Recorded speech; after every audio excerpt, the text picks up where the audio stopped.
Hey, I'm just gonna let you know that I'm gonna start doing a lot of editing and voiceover in this episode because there's a lot to explain, a lot of cool tricks I used, so the entire thing isn't gonna be voiced over, but whenever anything cool happens, I'll pop in and I'll explain how it's done, alright? Cool.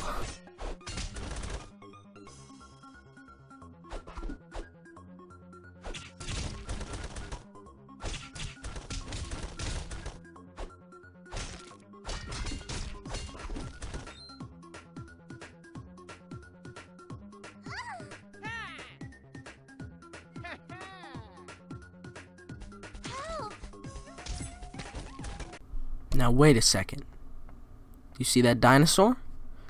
Now you might be wondering how I got on that dinosaur. And that's what I'm gonna explain right now, so don't worry about it.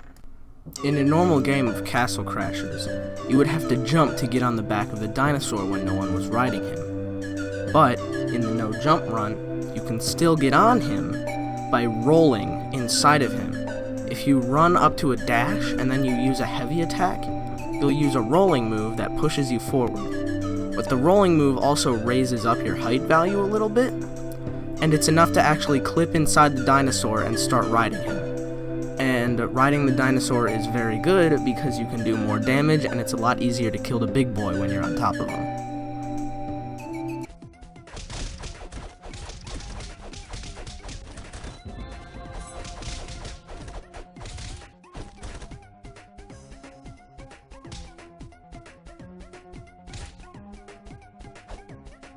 What a lot of people don't know is that if you use the rolling dash move into a big beefy boy, then you'll bounce off of him, and the bounce will actually usually be enough to put you out of range of his attacks. So the safest way to kill a big beefy boy without using any aerial attacks or projectiles is to keep rolling into him over and over so that you bounce out of range of his fists.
The Thieves' Forest wasn't a very challenging level overall.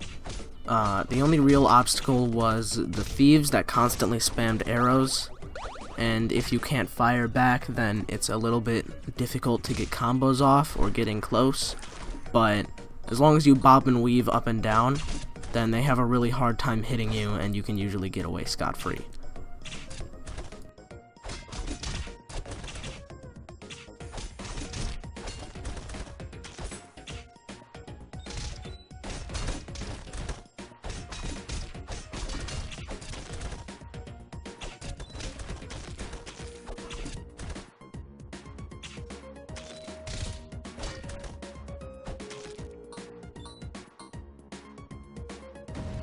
This is actually the very first jump in the game that's absolutely required to continue.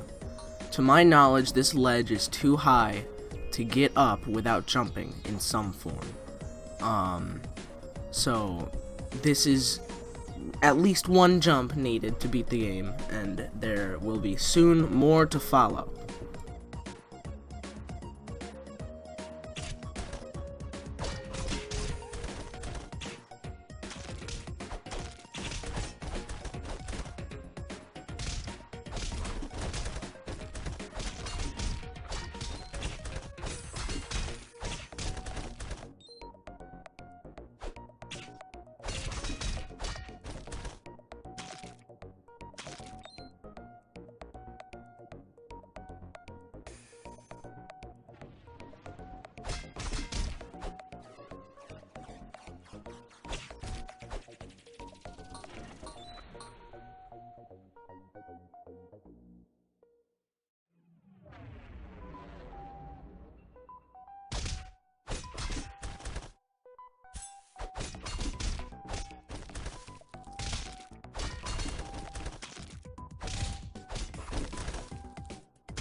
The abandoned mill seems hard to complete without jumping on first glance, but in reality all you have to do is just dodge as many things as possible and drink potions whenever you get to low health. The stage is so short that as long as you have more than 1 or 2 potions, you can make it through as long as you don't hit absolutely every obstacle.